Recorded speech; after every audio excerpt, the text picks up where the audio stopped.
तुम सबके अंदर पूरा ईश्वर है। गुरु मतलब अंधकार को निकालना कि मैं एक मनुष्य हूँ, मैं एक आत्मा हूँ। और पूर्णिमा का अर्थ होता है कि ये जान लेना कि मैं पूरा पूरा ईश्वर हूँ। गुरु पूर्णिमा गुरु का दिन नहीं है, गुरु पूर्णिमा शिष्यों का दिन है। आज के दिन शिष्यों को पता चलता है कि मैं स्वयं गुरु हूँ। जो मेरे में है वही सब तुम लोगों में है, जो इधर है वही तुम सब में है। उसका अर्थ है गुरु पूर्णिमा। जो पूर्णता आज महसूस होती है ना, उसे कहते हैं गुरु पूर्णिमा। वो एक भजन है ना, कान्हा कान्हा कहते कहते मैं भी कान्हा कह हो गई, अब राधा कहे ना कोई। तो ऐसे गुरु गुरु कहते कहते मैं भी गुरु हो गया, अब हितेश कहे ना कोई। तो ऐसे आप जब ईश्वर का नाम जपते जपते जपते जपते आप स्वयं ईश्वर बन जाते हो ना, उसी का दिन है गुरु पूर्णिमा। आज से लगभग मुझे लगता है 8-9 साल पहले जब छोटे मेरे का मृत्यु हुई थी, तब मुझे ये एहसास हुआ कि मैं जो अपने आप को समझ रहा था वो मैं हूँ ही नहीं, और ये संसार भी जो मैं समझ रहा था वो ये संसार नहीं है। सब कुछ एक ही है। जो एक बीच में माया का पर्दा है ना, इसकी वजह से आपको लगता है आप है और मैं हूँ। आज का दिन होता है कि वो माया का पर्दा उड़ जाता है जब गुरु और शिष्य एक हो जाते हैं। इसी के लिए आज के दिन का नाम है गुरु पूर्णिमा। मतलब गुरु की तरह आप भी पूर्ण हो जाते हो। आपके और गुरु के बीच में कोई अलग दो व्यक्ति नहीं है। आदि शंकराचार्य एक बहुत अच्छी बात कहते हैं, ईश्वरो गुरु आत्मे मूर्ति भेद विभाजिनी। ईश्वर, गुरु और आत्मा, ये तीन नाम एक ही व्यक्ति के हैं। आपका ईश्वर, आपके गुरु और आपकी आत्मा, ये तीन अलग अलग नहीं है, ये तीन एक ही है। अब आप सबको देख के है ना, मुझे एक पिक्चर याद आ रहा है। 2 दिन पहले मेरा बेटा मुझे दिखा रहा था बैटमैन का पिक्चर। उसमें एक विलन है, उसका नाम है जोकर। वो बार बार कहता है वाई सो सीरियस, तो मुस्कुराइए, Y so serious, मुस्कुराइए। Gorakhnath ji के कितनों ने नाम सुना है? गोरखनाथ जी का नाम सुना है? गोरखनाथ जी, एक और एक नाम तो सबने सुना होगा, गोरख धंधा। तो गोरखनाथ जी जो है ना, उन्होंने इतने सारे ध्यान के जो अलग अलग टेक्निक्स है, वो उसका संशोधन, उसका इन्वेंशन किया है। तो आगे चल के कुछ साधुओं ने उसको गोरख धंधा नाम दे दिया। तो मतलब जो भी बेकार की चीज़ होती है ना, उसको कहते हैं क्या, गोरख धंधा है। तो गोरखनाथ जी ने ध्यान के सबसे ज़्यादा, मेडिटेशन के सबसे ज़्यादा टेक्निक्स इस पृथ्वी को, इस दुनिया को दिए हैं। और गोरखनाथ जी का एक सूत्र मुझे बहुत प्रिय है। वो कहते हैं, खेलंती नाचंती हसंती ध्यानम। खेलते हुए, नाचते हुए, हंसते हुए जिसे हम करते हैं ना, उसी का नाम ध्यान है। ध्यान का मतलब ये नहीं कि मैं ऐसे लंबा चेहरा करके बैठ जाऊँ, आपको डराऊँ, चलो, ऐसे ध्यान लग ही नहीं सकता। जब आपका ध्यान नाचेगा तब उसे ध्यान कहते हैं। आप सभी का स्वागत है किसमें? अपने गुरु में, अपने आप में। आज स्वयं बन जाना है। आज ऐसे हम ध्यान करेंगे। हमने भी एक गोरख धंधा किया है, पंचतत्व क्रिया का आज हमने निर्माण किया है। तो ये पूरा संसार है ना, पूरा संसार ये 5 महाभूतों से, 5 महातत्वों से बना है। इन 5 महातत्वों से 108 तत्व बने हैं। इन 108 तत्व से 1008 सूक्ष्म तत्व बने हैं। आप जो माला फेरते हैं ना, उसमें कितने मणि होते हैं पता है आपको? 108। वो 108 तत्व आपके शरीर को तकलीफ नहीं दे, इसके लिए उसके अंदर 108 मणि रहते हैं। ये 5 तत्व के अलावा जो कुछ भी है वो ईश्वर है, और कुछ भी नहीं। ये 5 तत्व आपके शरीर में और आपके सांस में रहते हैं। जब आपकी सांस ऐसे चलती है ना, तब अग्नि तत्व जागृत होता है, और जब अग्नि तत्व जागृत होता है तब वासना या क्रोध निर्माण होते हैं। अभी कुछ 9 साल पहले फ्रांस के 2 साइंटिस्ट है जो मनोवैज्ञानिक है, साइकेट्रिस्ट है, उन्होंने एक बहुत अच्छी खोज की है कि जब आपको गुस्सा आता है तब आपकी सांस तेज नहीं चलती है। जब आपकी सांसें तेज चलती है तभी आपको गुस्सा आता है। जब आपकी सांस पूरी अंदर नहीं जाती है, सिर्फ गले तक होती है ना, तब आपको घुटन होती है। ये 5 तत्व अलग अलग समय पे हमारे शरीर में ऊपर आते हैं और फिर बैठ जाते हैं। देखो, हमेशा किसी को गुस्सा आता है क्या? नहीं। गुस्सा आता है फिर ठंडा हो जाता है। संत पुरुषों को भी गुस्सा आता है, राम को भी गुस्सा आया था, भगवान कृष्ण को भी गुस्सा आया था। युद्ध मैदान में चक्र की जगह पे रथ का पहिया उठा लिया था गर्दन काटने के लिए, है ना। तो क्रोध बहुत ज़रूरी है शरीर के लिए, लेकिन हर बार क्रोध आए तो, या बहुत ज़्यादा क्रोध आए तो ठीक नहीं है।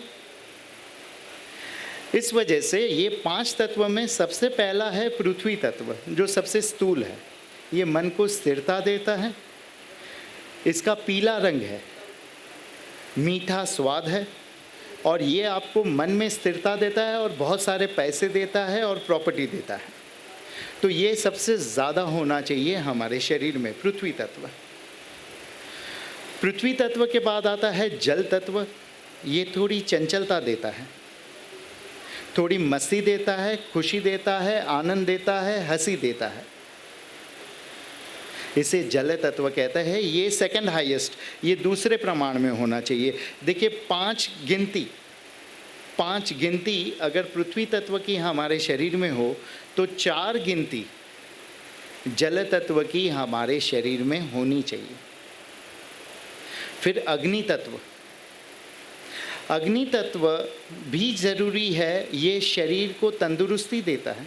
5 प्रकार की अग्नि हमारे शरीर में है। बताऊं मैं कौन सी? क्या आगे चले वायु तत्व पे अग्नि बताऊं?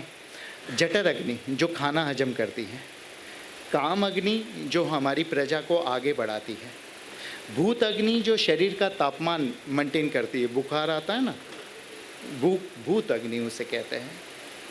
फिर भवाड़ अग्नि, किसी ने अपमान कर दिया या आपको गुस्सा आ गया तो जो शरीर में आग लगती है ना, उसे कहते हैं भवाड़ अग्नि। और आखिर की अग्नि है प्रेम अग्नि या ज्ञान अग्नि। तो ये 5 प्रकार की अग्नि हमारे शरीर में विद्यमान है। तो ये 5 प्रकार की जो अग्नि है ये हमारे शरीर में स्थित है, ये हमारे शरीर में रहती है। और ये अग्नि के बाद जो तत्व आता है वो है वायु तत्व। वायु तत्व असंख्य काम, मतलब जो अगर ये सोफ़ा हटाना है तो आपको लगे आपसे नहीं हो पाएगा, तो आप अपनी राइट नासिका में, आप दाईं नासिका में अगर वायु तत्व जागृत करते हैं तो आप ज़्यादा वज़न वाला काम भी पूरा कर सकते हैं। वो भी होना चाहिए, लेकिन पूरा दिन थोड़ी तो हमें हमाली करनी है, वो सेकंड हाईएस्ट होना चाहिए। और आकाश तत्व ये ध्यान में उतरने को, समाधि में उतरने को मदद रूप होता है, ये सबसे कम होना चाहिए। वरना पूरा दिन आप ध्यान करते रहो कि हमने हितेश गुरु जी के पास सीख लिया, गुरु पूर्णिमा हम गुरु बन गए, पूरा दिन हम आकाश तत्व में रहेंगे, पूरा दिन ध्यान करेंगे, तो संसार के कोई काम आपसे होंगे नहीं। आपके पति या आपके पत्नी बोल देंगे कि अब आइंदा से हितेश गुरु जी को मिलने जाना मत, है ना। तो हसंती कूदंती नाचंती करंती इति ध्यानम। हंसते हुए खेलते हुए जो हम करते हैं उसे ध्यान कहते हैं, ऐसा गोरखनाथ जी कहते हैं, है ना। तो सब लोग खड़े हो जाएंगे। तो सबसे पहले शरीर को थोड़ा ढीला छोड़ेंगे, हैं। तो मैं जैसे करता हूँ, राजीव जी पूजा जी जैसे करते हैं, पूजा जी आप वहाँ जाओ, राजीव आप यहाँ हो। तो जैसे पूजा जी और राजीव जी करते हैं ना, वैसे आप करना, हाँ। और मैं करता हूँ वैसे। पहले शरीर को थोड़ा सा हम ढीला करेंगे, थोड़ा सा शरीर में गर्मी लेकर आएंगे। एसी बहुत ज़्यादा हो गया, पहले गर्मी लग रही थी, अब ठंडी लगने लगी है ना। चलो, हाथों को ढीला करेंगे और जगह पर ही थोड़ा थोड़ा दौड़ेंगे। थोड़ा दौड़िए, हाथों को ढीला करिए। और बाजू वाला अगर हंस नहीं रहा है, मुस्कुरा नहीं रहा है, तो उसको पूछिए व्हाई सो सीरियस।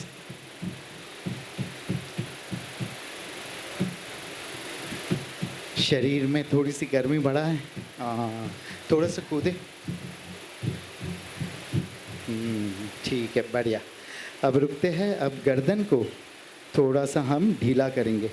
सांस लेते हुए गर्दन को पीछे करिए और सांस छोड़ते हुए राइट कान को राइट कंधे से लगाएं और धीरे धीरे सांस छोड़ते हुए अपनी दाढ़ी को छाती से लगाएं और सांस लेते हुए फिर से गर्दन को घुमाते हुए उल्टे कान को उल्टे कंधे से लगाएं और गर्दन को पीछे ले जाएं। फिर से सांस छोड़ते हुए धीरे धीरे गर्दन को आगे ले आएं। फिर से सांस छोड़ें और सर ऊपर। सांस लेते हुए सांस छोड़ते हुए गर्दन को नीचे ले आएं। अब उल्टी तरफ से करेंगे। अब सांस लेते हुए दूसरी ओर से गर्दन ऊपर ले, दूसरी ओर से, और छोड़ते हुए दूसरी ओर से नीचे। फिर से सांस ऊपर, सांस लेते हुए दूसरी ओर से गर्दन ऊपर और सांस छोड़ते हुए नीचे। दूसरी बार करें। सांस अंदर और सांस को छोड़ते हुए गर्दन को नीचे करें। फिर से सांस अंदर और छोड़ते छोड़ते गर्दन को विश्राम दें। कंधों को ऐसे हिलाएंगे, सांस अंदर और सांस छोड़ें। फिर से सांस अंदर और सांस छोड़ें और सांस अंदर। धीरे धीरे, बहुत तेज़ी से नहीं, एकदम धीरे धीरे धीरे, और छोड़ें। फिर पीछे की ओर सांस अंदर और पीछे ले जाए कंधे एकदम पीछे, छोड़े।